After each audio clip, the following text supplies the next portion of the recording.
Court practice news की इस नई और बेहद खास गहन चर्चा में सुनने वालों का बहुत बहुत स्वागत है। मैं आज की इस चर्चा को होस्ट कर रही हूँ और मैं इस चर्चा में कानूनी और सामाजिक पहलुओं का विश्लेषण करूंगा। सभी श्रोताओं का स्वागत है। हाँ, तो आज 7 मार्च 2026 है और हमारा एजेंडा बिल्कुल साफ है। पिछले 2 दिनों में मतलब 5, 6 और आज 7 मार्च 2026 तक देश की अदालतों और सत्ता के गलियारों में कुछ ऐसा घटा है जो सीधे तौर पर समाज की दिशा तय कर रहा है। बिल्कुल, हमने ढेरों सोर्सेज, कोर्ट के विस्तृत फैसलों और कानूनी अपडेट्स को गहराई से खंगाला है। सही कहा, ताकि सबसे जरूरी और इम्पैक्टफुल जानकारी सीधे श्रोताओं तक पहुंच सके।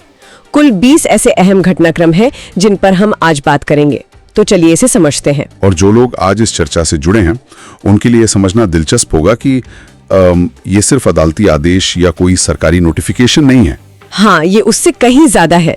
बिल्कुल, अगर इन फैसलों को ध्यान से देखा जाए तो ये बताते हैं कि हमारी तकनीक, हमारे आपसी रिश्ते और हमारी आजादी के मायने कितनी तेजी से बदल रहे हैं। आज हम ये डिकोड करेंगे कि इन भारी भरकम कानूनी शब्दों के पीछे आम इंसान के लिए क्या संदेश छुपा है। तो शुरुआत करते हैं परिवार और समाज से जुड़े कुछ बहुत ही कड़े और दिलचस्प फैसलों से। हाल ही में 6 मार्च को सुप्रीम कोर्ट ने मेंटेनेंस मतलब भरण पोषण को लेकर एक ऐसा आदेश दिया है जो कई लोगों के कान खड़े कर देगा। हाँ, वो गार्निशी ऑर्डर वाला मामला। बिल्कुल, एक मामले में पति अपनी पत्नी को मेंटेनेंस देने से लगातार आनाकानी कर रहा था।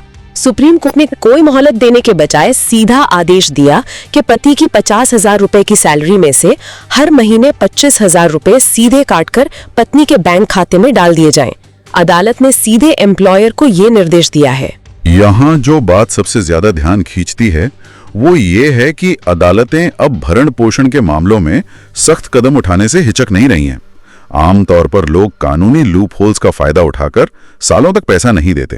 हाँ, तारीख पे तारीख चलती रहती है। सही कहा, लेकिन इस फैसले ने एक बहुत बड़ा स्ट्रक्चरल बदलाव किया है। अदालत ने सीधे सोर्स ऑफ इनकम को ही इंटरसेप्ट कर लिया है। इसका मतलब है कि अब कॉर्पोरेट पेरोल सिस्टम या HR डिपार्टमेंट्स भी एक तरह से पारिवारिक न्याय की इस प्रक्रिया का हिस्सा बन गए हैं। अदालत का संदेश साफ है कि वित्तीय जिम्मेदारियों से भागने के रास्ते बंद हो चुके हैं। ये वाकई एक बड़ा बदलाव है। और जब पारिवारिक मामलों की बात हो ही रही है तो सबूतों को लेकर भी एक नई बहस छिड़ गई है। वो बॉम्बे हाईकोर्ट का मामला है ना? हाँ, बॉम्बे हाईकोर्ट का 6 मार्च का फैसला डिजिटल सबूतों की अहमियत पर सवाल खड़े करता है।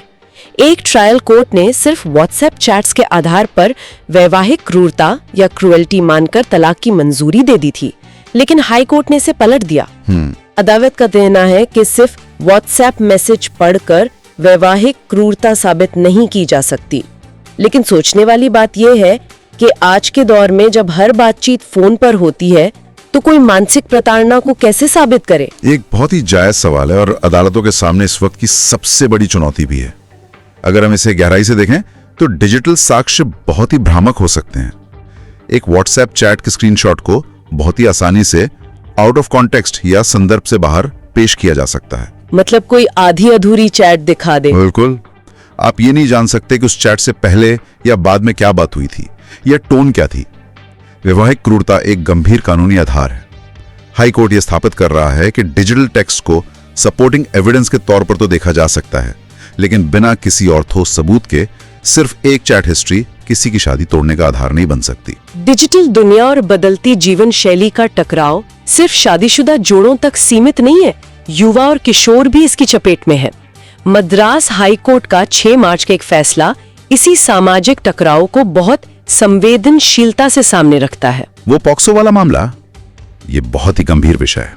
हाई कोर्ट ने एक मामले में 20 साल की सजा को रद्द करते हुए ये टिप्पणी की कि कंसेंशुअल टीन रिलेशनशिप यानी आपसी सहमति से बने किशोर संबंधों में अक्सर युवा लड़कों को पॉक्सो जैसे बेहद सख्त कानूनों के गंभीर परिणामों का सामना करना पड़ता है। ये फैसला कानून और समाज के बीच के उस गैप को दिखाता है जो लगातार चौड़ा हो रहा है।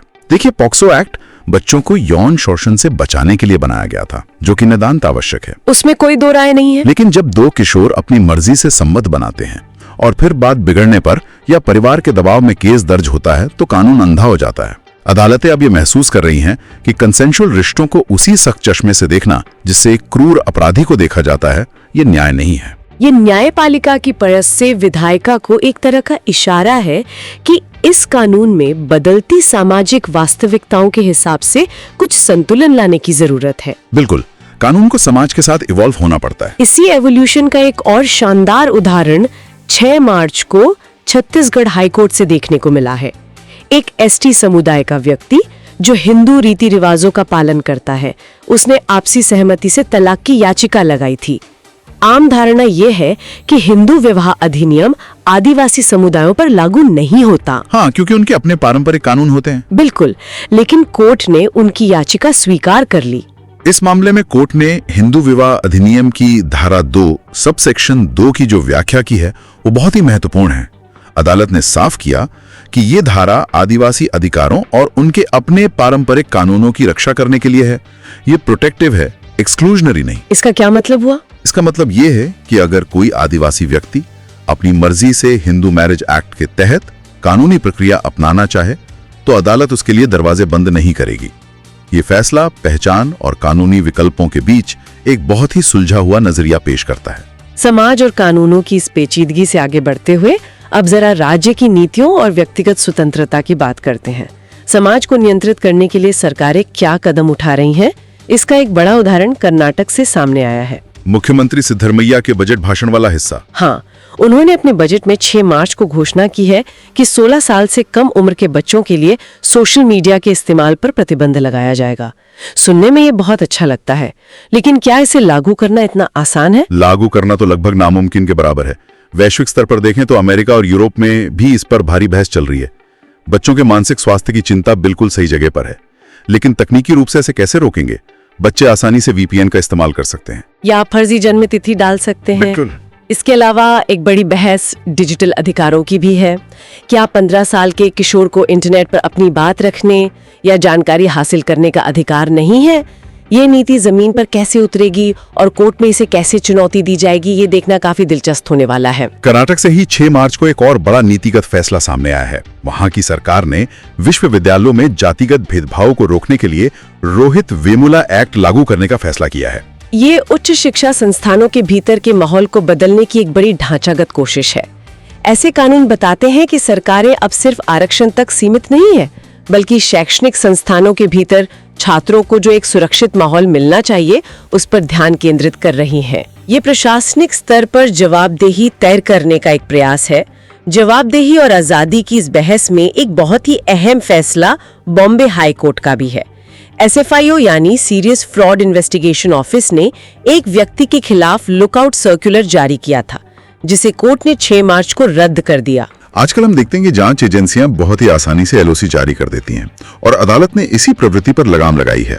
हाईकोर्ट ने स्पष्ट रूप से कहा है कि विदेश यात्रा करने का अधिकार संविधान के अनुच्छेद 21 के तहत व्यक्तिगत स्वतंत्रता का एक अभिन्न हिस्सा है। मतलब इसे रूटीन टूल की तरह इस्तेमाल नहीं किया जा सकता? बिल्कुल नहीं। अगर किसी के भागने का कोई ठोस अंदेशा नहीं है तो महज जांच चलने के नाम पर किसी की आजादी को अनिश्चित काल के लिए सस्पेंड नहीं किया जा सकता। ये फैसला जांच एजेंसियों की शक्तियों और नागरिक अधिकारों के बीच एक बहुत जरूरी बाउंड्री तय करता है। जम्मू कश्मीर और लद्दाख हाईकोर्ट ने 6 मार्च को एक 20 साल के युवक की प्रिवेंटिव डिटेंशन को रद्द कर दिया। कोर्ट की एक टिप्पणी बहुत गहरी थी कि स्वतंत्रता एक पोषित अधिकार है।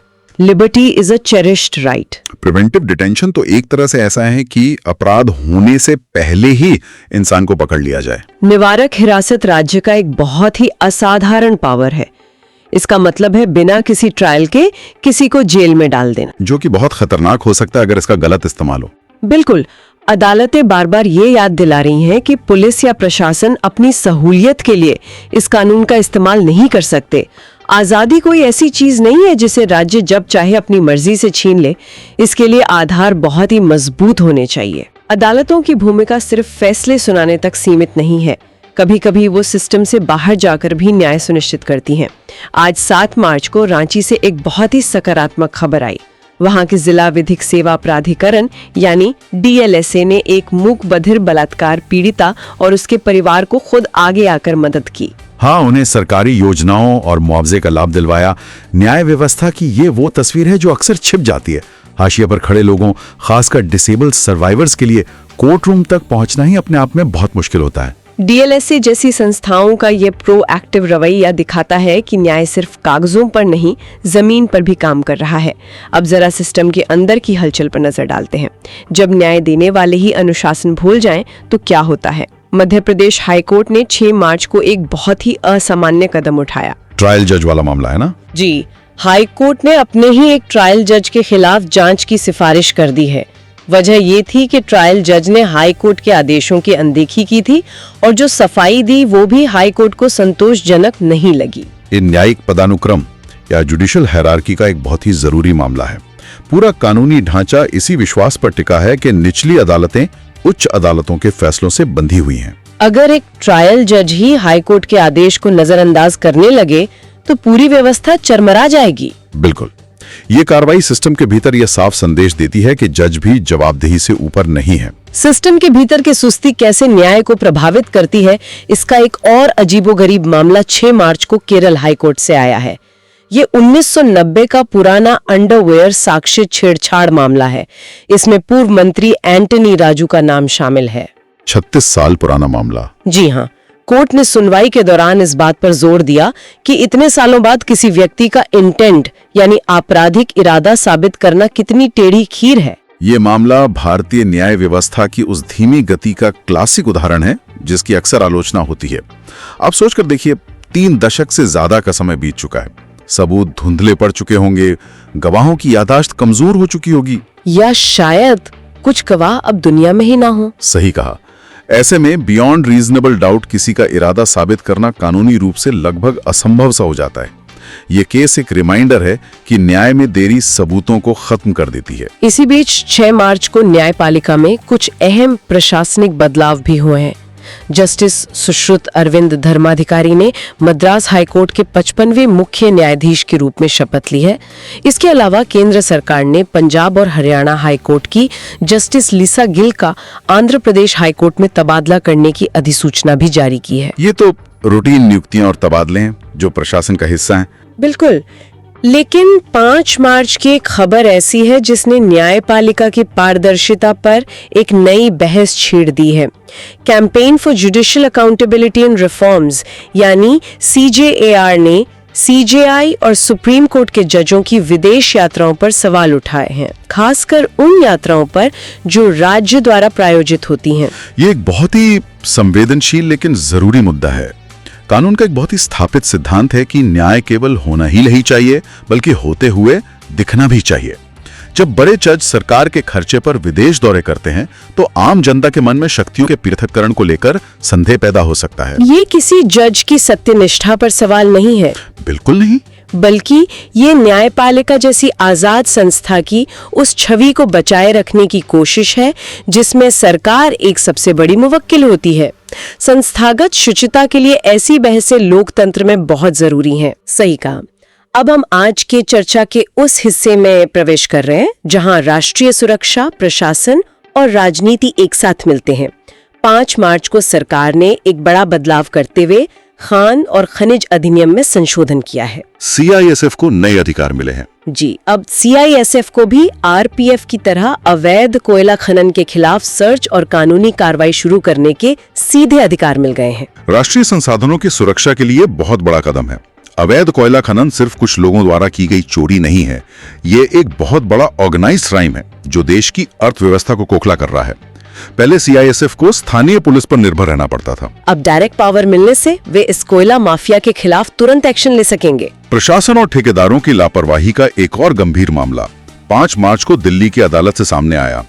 जनकपुरी में कंस्ट्रक्शन साइट पर हुए हादसे में एक बाइकर की मौत हो गई थी। इसमें कोर्ट ने मजदूर को जमानत देने से इनकार कर दिया था और एक बहुत सख्त टिप्पणी की कि युवा जीवन के नुकसान में न्यायिक संयम की आवश्यकता है और ठेकेदारों की लापरवाही को सिर्फ संविदात्मक उल्लंघन या कॉन्ट्रैक्ट का ब्रीच नहीं माना जा सकता। अक्सर ऐसे मामलों में बड़ी कंपनियां या ठेकेदार ये कहकर पल्ला झाड़ लेते हैं कि ये तो सिर्फ सेफ्टी नियमों का पालन ना करने का मामला है, यानी सिविल मामला है।